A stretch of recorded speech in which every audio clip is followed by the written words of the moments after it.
The arena lights in Glendale, Arizona burned bright, but even they struggled to match the intensity building inside Desert Diamond Arena that night. This wasn't just another fight card.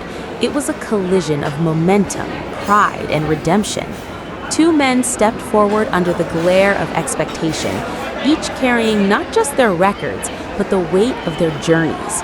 On one side stood Jaime Munguia, the relentless pressure fighter from Tijuana, still seeking to reassert himself after tasting defeat against the elite.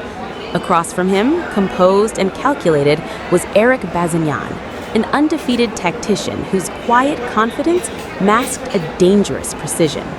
From the very first bell, it was clear this wasn't going to be a slow burn. It was a fight that demanded attention instantly.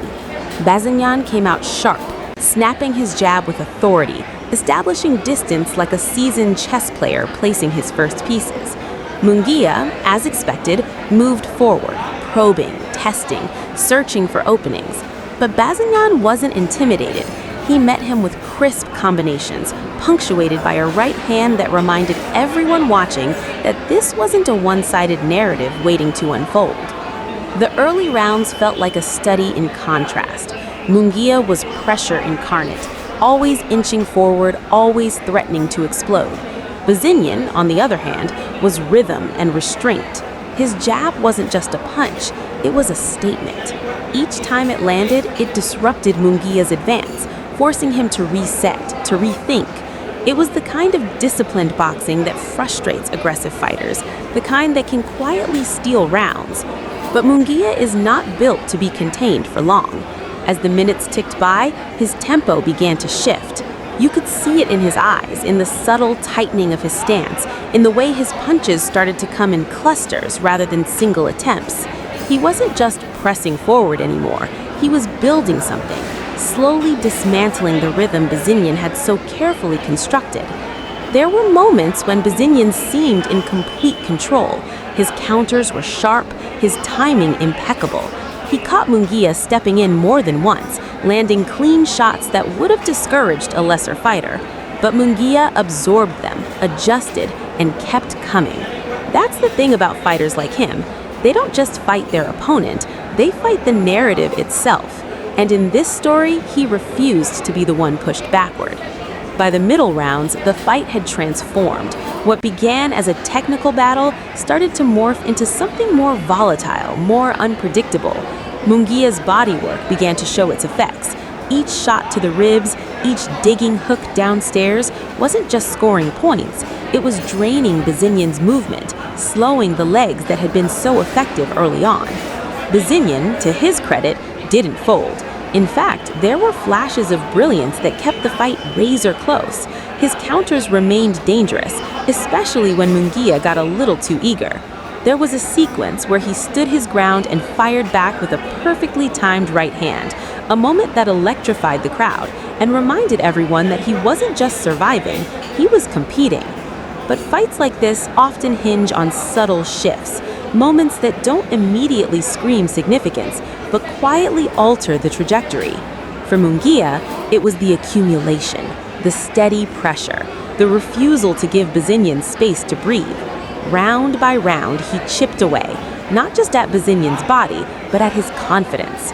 You could see it, the slight hesitation, the extra step back, the punches that didn't carry quite the same snap.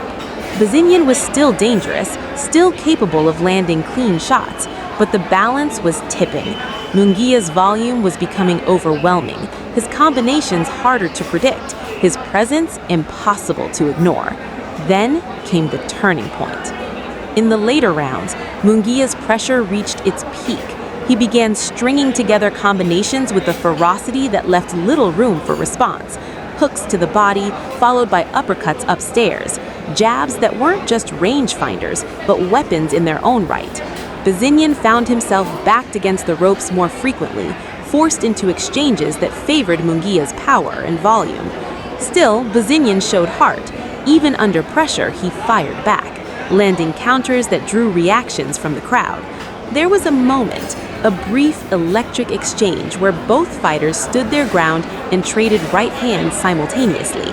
It was the kind of moment that defines fights, the kind that makes you forget about scorecards and just appreciate the raw essence of boxing.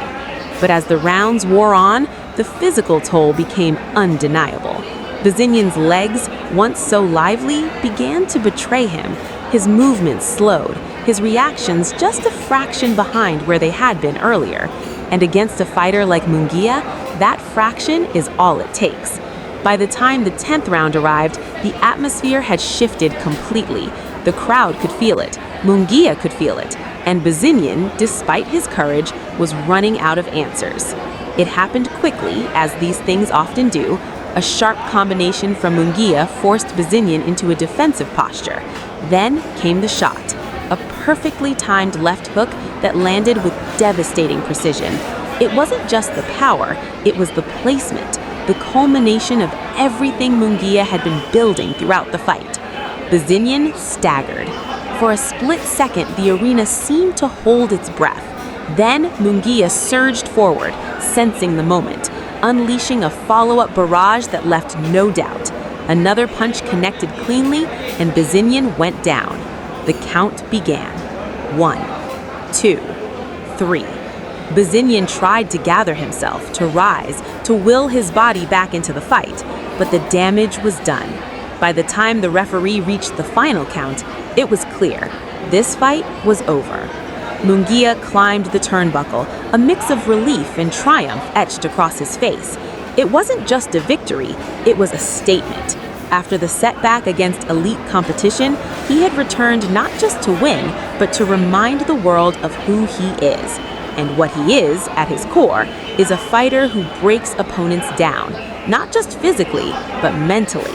He doesn't rush the process, he builds it, round by round, punch by punch, until the outcome becomes inevitable. For Bazinyan, the loss was undoubtedly a bitter pill to swallow, but it was also a testament to his ability. He had moments where he controlled the fight, where he outboxed a dangerous opponent, where he showed the kind of skill that can't be taught. Yet at this level, against this kind of pressure, even small lapses can become decisive. In the end, this fight wasn't just about who landed the bigger shots. It was about adaptation, endurance, and the ability to impose one's will over time. Munguia found a way to turn a technical battle into a war, and once it became a war, it was always going to favor him. As the crowd filed out of the arena, there was a sense that they had witnessed something meaningful. Not just a knockout, not just a main event, but a story unfolding in real time. A story of resilience, of strategy, of two fighters pushing each other to their limits. And for Munguia, it was a chapter that reaffirmed his place in the division, a reminder that he's still very much a force to be reckoned with. But now, the questions begin. Where does he go from here? Can he translate this kind of performance against the very best? Has he evolved enough to bridge the gap that once separated him from the elite? And what about Bazinyan? Does this setback become a defining moment, a lesson that propels him forward?